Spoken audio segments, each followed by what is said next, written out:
Hi there, this is Jonathan Ginsberg. I'm a Social Security Disability attorney, and today I'd like to talk to you about Social Security disability and bipolar disorder. Now, let me tell you at the outset that bipolar disorder, unfortunately, is an overused diagnosis. I see it a lot. Many times from family doctors, internists will decide that their patient has bipolar disorder. And because it's seen so often, judges are really suspicious about the diagnosis. Now, there is a listing for bipolar disorder. It's listing 12.04. And the listings are where Social Security describes an impairment at such a level, it's so severe that they can assume that there are going to be work limitations. Remember, disability is about your capacity to work. So a listing level impairment, listing 12.04, describes bipolar disorder at such a level where a person simply does not have the mental capacity or wherewithal to work a full-time job. I will tell you that very few cases are approved using listing 12.04. It's first of all, it's subjective in many ways because the psychologist or psychiatrist is relying to a certain degree on what you tell them, although there are some objective tests for bipolar disorder, but for the most part, it's subjective. So I don't see a lot of listing approvals for bipolar.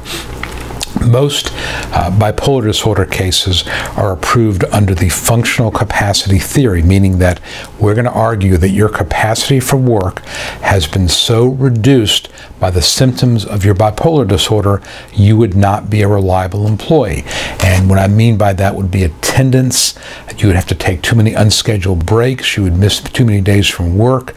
You would not behave in an emotionally stable manner. You'd have difficulty interacting with coworkers, supervisors, the general public. You would need to take, again, excessive breaks for crying spells or for other type of situations like that. And concentration and focus would be off. These are some of the things, the functional issues that someone with bipolar disorder would have. Now, what I typically see are situations where a person with true bipolar disorder will have manic episodes where that person may be up 2 or 3 days straight and doing all kind of things around the house, painting the house, doing all kind of work around the house. Then they crash, and the crash could last for months, weeks or months. Typically, the manic phase lasts for a few days. The crash might last for weeks or months. That's kind of the typical profile. The other thing that I see in the winning bipolar cases, a lot of times I'm dealing with really high-achieving people who've been working at a really high-end type of job, and they work really hard to work through the job. They do a good job, and then they complete a project and they crash. That's a profile that judges tend to find believable. Now, again, not everybody's going to fit that profile, but that is one profile that seems to be fairly consistent with an approved case. Someone who just works, maybe gets through a full year or 6 months doing a project, and then just crashes because the symptoms become so bad. Now, what judges will also expect to see will be medication management by a psychiatrist. Family doctors doesn't work. You can't have a family doctor prescribing you Prozac. You need to have a psychiatrist giving you various kinds of medications.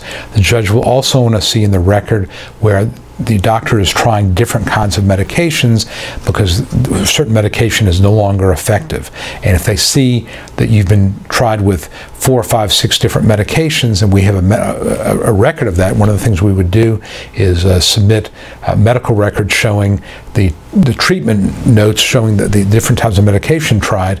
That's also very compelling evidence. Judges expect to see counseling sessions with a psychologist. Again, family doctor, it's not good enough. It's got to be a psychologist. They expect to see consistent treatment. I had a case recently where my client had severe depression. It wasn't bipolar, but it was severe depression. And so for a year, she stayed in her house, did not go to see the doctor, didn't do anything. The judge had a really hard time with that. If she was so depressed, why did she not go to the doctor? She was getting medications from her family doctor, but judges expect to see doctor visits. And I realize sometimes people don't want to get out of the house, they don't feel up to it. You got to go. And if that means 3 or 4 or 5 times a year, that's better than no times a year. But again, if you go to court and there has been a gap in you're seeing a doctor for 6 months or a year, it's going to make it very difficult to succeed. I think another thing that can make you more credible are failed work attempts.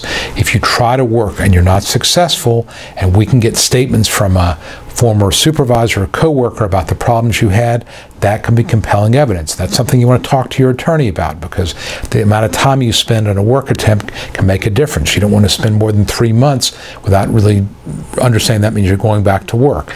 But failed work attempts, I think, can really show that.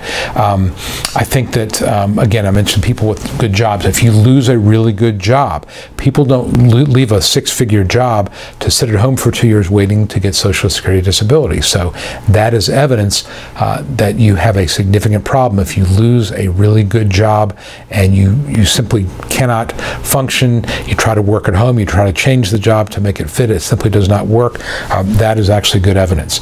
Loss of family relationships. I've had people testify about becoming estranged from their children or their parents or their siblings.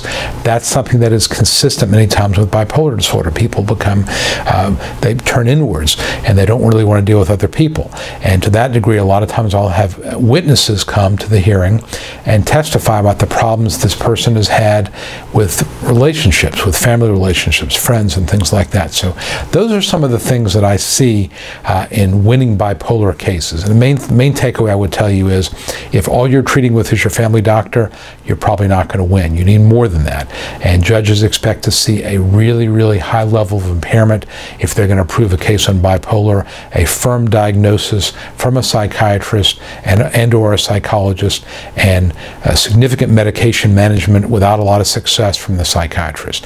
You have those factors, your chances greatly improve. Hope you found this helpful. If you did, please give it a thumbs up on YouTube, like it on Facebook. Any questions, please reach out to me. Happy to answer those questions for you. For now, this is Jonathan Ginsberg, wishing you the best. Thanks a lot. Hi, this is Jonathan Ginsberg, and I hope you found this video helpful. If you'd like to know more about how to win your Social Security disability case, I'd like to invite you to download my Secrets to Getting Approved Early Survival Kit that I created just for people like you. Currently, I'm making the survival kit available at no cost, and I encourage you to grab your copy now. Some of the topics I cover include: how do I know if I have a case? Is it the right time for me to file my claim? 9 common mistakes that can doom your case. The 3 must-have arguments you use to win your case. And a topic that every disability claimant wants to know: how to avoid trick questions from the judge.